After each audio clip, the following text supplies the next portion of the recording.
કિસાન ભાઈઓ, આજની તારીખ છે 16 ડિસેમ્બર 2025।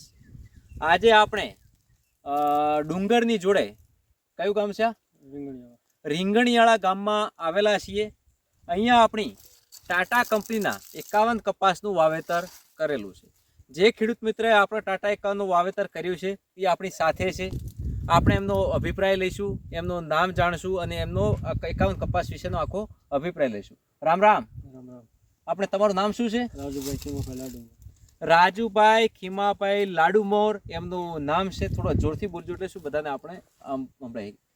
તમારો મોબાઈલ નંબર શું છે? 75 75 670 22 662 એમનો મોબાઈલ નંબર છે। આપણે કઈ વેરાયટીનું વાવેતર કર્યું છે? તમે ટાટાનું 51 ટાટા 51 કપાસનું વાવેતર કર્યું છે।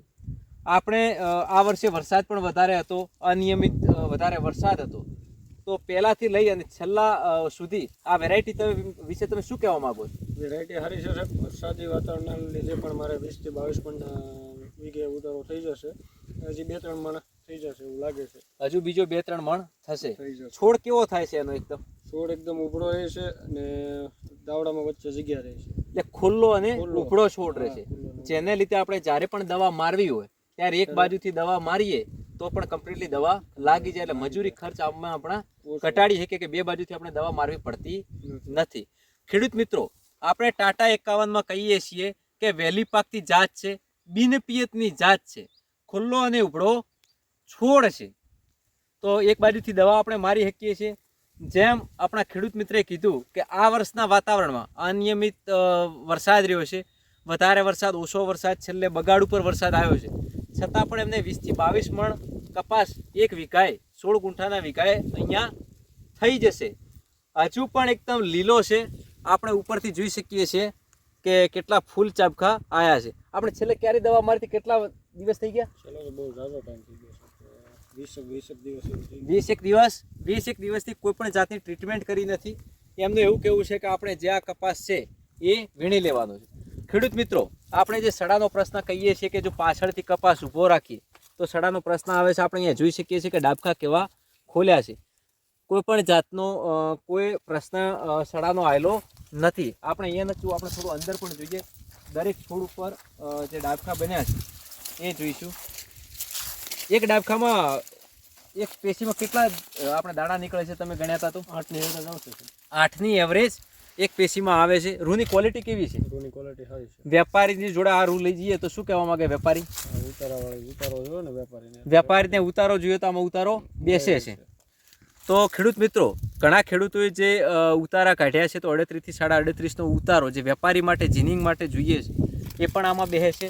હજુ સુધી પણ એકદમ લીલો કપાસ ઊભો છે, કોઈ જગ્યાએ સડી ગયો એવો કપાસ જોવા મળતો નથી। વિણાટમાં કેવો છે? વિણાટ એકદમ સારું છે। ખેડૂત મિત્રો, હમણાં મેં લીધો છે ડાબખો, તમે જુઓ અહીંયા કશું જ રહ્યો છે ને એકદમ તરત જ ખેંચાઈ અને આવી જાય છે। હજુ પણ લગભગ 8 ઝીંડવા નવા તૈયાર થયેલા છે અને ફૂલ ચાબખા લગભગ 20 ફૂલ ચાબખા પણ આના ઉપર બનેલા છે। તો જે પણ ખેડૂત મિત્રને વહેલી પાકતી જાત જોઈતી હોય, ખુલ્લો ઉપડો છોડ જોઈતો હોય, જેને દિવાળીએ ખેતર ખાલી કરી અને નવું પિત કરવું હોય, એના માટે આપણી ટાટા 51 સૌથી સારી જાત છે।